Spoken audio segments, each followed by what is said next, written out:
Problems in today's society stem from one general issue, that in design, humans often lack an understanding of the world in which they are designing for.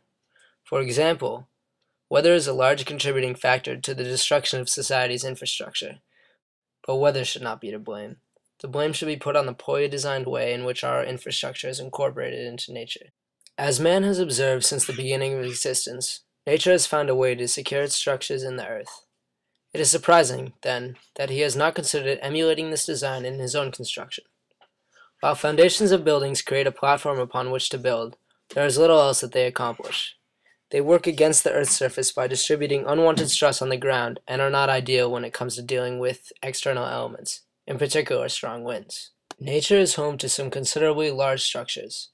There are trees that are hundreds of feet tall, some of which have been standing for just as many years. What is their key to success? A root system that digs deep into the Earth's surface and gives support to the structure. Roots are able to stabilize the plant while being efficient with both energy and materials and work in an entirely innovative way. Big roots often help anchor the small ones in place inside of the ground. This differs from the foundation in that the root is part of the structure itself. It functions as a system as opposed to two very separate parts. If man can create a structure that emulates the root system found in plants and trees, he will not only be more successful in creating buildings that stand taller and longer, but that will be able to withstand the harsh elements of the environment. Structural stability would be the main issue solved by root-like foundations of structures and bases of other objects. A foundation with deep, winding, grasping roots into the earth and rock would be much more stable, windproof, and could perhaps buildings and objects in flood zones or very muddy soil would also be much more stable than they currently are if the roots design was used.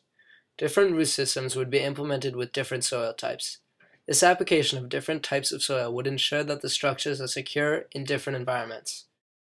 Where old buildings with shallow foundations and objects with shallow bases would easily be washed away by a mudslide or a flood, certain root designs will add stability and lessen the damage from natural disasters.